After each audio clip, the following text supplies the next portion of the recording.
Milndavie Pottery in Strathblane, Scotland. You can buy a pack of clay from us, take it home to make what you would like to make, and the price includes bringing it back after it's bone dry and we will fire it for you. If you buy one of our clay at home packs, you can make a lot of different things, but this film is about how I made one of them.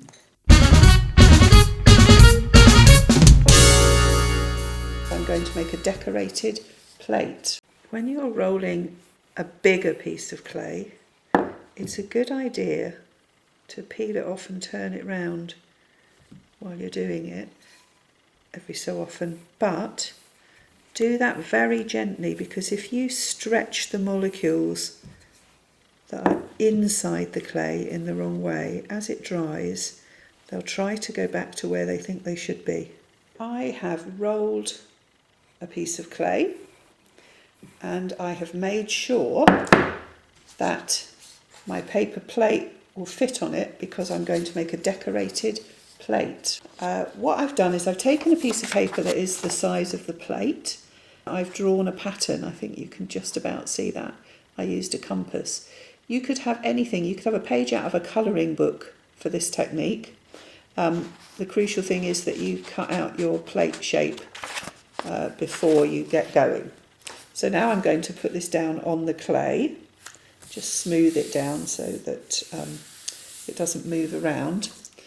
And I've got a good old-fashioned biro and I'm going to trace my pattern. Now, it doesn't matter if you can't actually see the biro. Don't go back over your lines just to see the biro because the paper's going to get thrown away. Don't press too hard. You're not trying to tear the paper. You're just wanting to dent the clay in the right place. So be careful you don't lean on the clay with your wrist while you're doing it. Otherwise you'll get dents where you don't want them.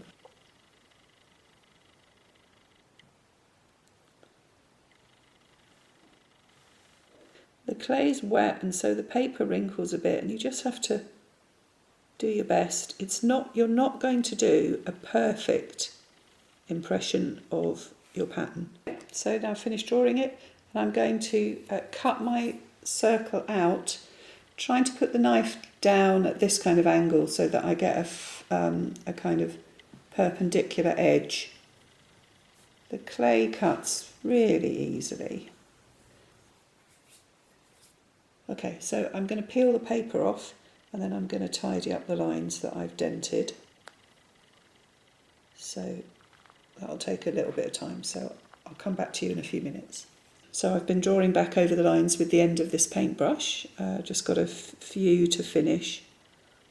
Have to go a bit gently and slowly so you don't ruin it. I could have just left it as it was, but I just wanted it to be dented in a little bit more than I had done with the biro.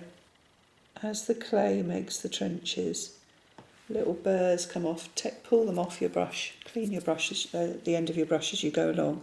But if you get any burrs left on the clay, I would recommend leaving them until the clay's a bit drier, because trying to get them out, you'll end up gouging your clay and making dents where you don't want dents.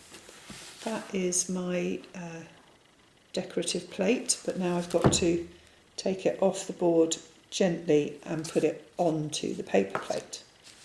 Very gently, because it's so stretchy when it's in this state. And then I'm just going to get it as much into the centre of this plate as I can. Okay, and now I'm just squashing my edges in very gently. You don't want to ruin your pattern and you don't want to stretch your clay too much. If you don't squash right into the edges, then it won't be plate-like enough. So after I've squashed into the edges, then I'm going to squash out the rim. Now that's looking much more like a plate now. That's great. There is definitely some tidying to be done, but not yet, not until it's much drier. So I'm going to leave this on this plate, keeping an eye on it for about 6 hours until it can hold its own weight, and then I'll take it out to finish drying. Can you see these little tiny kind of rice-shaped burrs that have ended up on the surface. They're where I was making my pattern and little lumps of clay got left behind, and I didn't want to deal with them while the clay was wet because I was just going to gouge out pattern where I had not wanted pattern. But now that the clay is dry, actually they come off quite easily if you do this. I mean, you need to kind of get in the right place with your fingernail just to take them off, but you can see already that they're going. They're not difficult to do. Just be careful that you don't scratch where you don't want to scratch. When you feel that you've finished that job, run your finger across all the pattern and just make sure that there's nothing kind of sticking up, which when the clay is fired and gets hard, any little lumps that stick up could end up being really sharp and uncomfortable. So when you're happy with it, I'm just going to focus on the edge now. I'm going to use a bit of sandpaper. Remember to be very careful about the dust, but you can see how jaggy and unfortunate this edge is, and it will just be a lot nicer if I can have that smoothed and a bit rounded. Remember to turn your plate over and just see if there's any bits that you need to sort that are on the bottom edge. Don't blow it. Remember the clay dust rules, but a soft brush will do just to take it off. There's a safety precaution, which is that the dust that is created by doing that has a lot of silica in it, and silica is really bad for your lungs. So we highly recommend that you wear a mask when you do this. I'm going to leave it for another week to dry to be certain that although it's dry on the outside, deep inside it, it may not be entirely dry. So I've already dusted the plate and I painted under the rim here, just because it's so boring to watch, 3 coats. And now I'm going to continue with the lemon, that was that coat, and I'm also going to use pumpkin.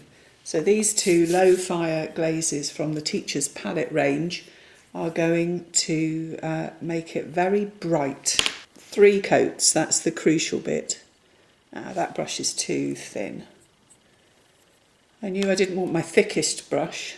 I'll try again. Yeah, that's much better. That was going to take forever with that really thin brush. But I might go to the thin brush when I come to the edges of my pattern. So here it is, almost dry. I'm pleased with it, but I've made a couple of tiny mistakes, and I'm going to use a cocktail stick just to scratch off my mistakes. So I could, if I had a big mistake, I could use a damp cloth, but then you have to wait quite a while for your bisque to dry, whereas scratching off, that works fine. So it wasn't much mistakes, but I just wanted to show you what you do if you do make a mistake. And now I'm going to fill in my gaps with lemon glaze. And when I've finished, 3 layers. When I've finished, I'll put the camera back on for you to see. So I'm very pleased with how that's come out. I've managed to keep within the lines mainly. And I had originally planned that I would colour in the lines with aquamarine. I thought that colour might look nice with this. But I'm so pleased with the white spaces that actually I'm going to leave it like this. Except that it's not a good idea to leave unglazed bisque on a piece. So what I'm going to do is I'm going to put a transparent clear glaze onto all of these lines. Now, if you're doing glazing at home and you would like us to add a transparent clear glaze to any unpainted bits, just ask us to do that before we put it in the kiln. That will be fine. So just make sure we know that you want us to do that.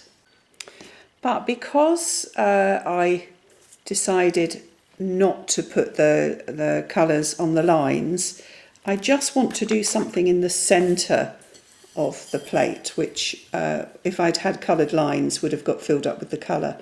And all I'm going to do is put a little spot of yellow in the middle there. And when that's dry, I'll cover it with a second coat, might even do a third coat, and that will just, to my mind, finish it off.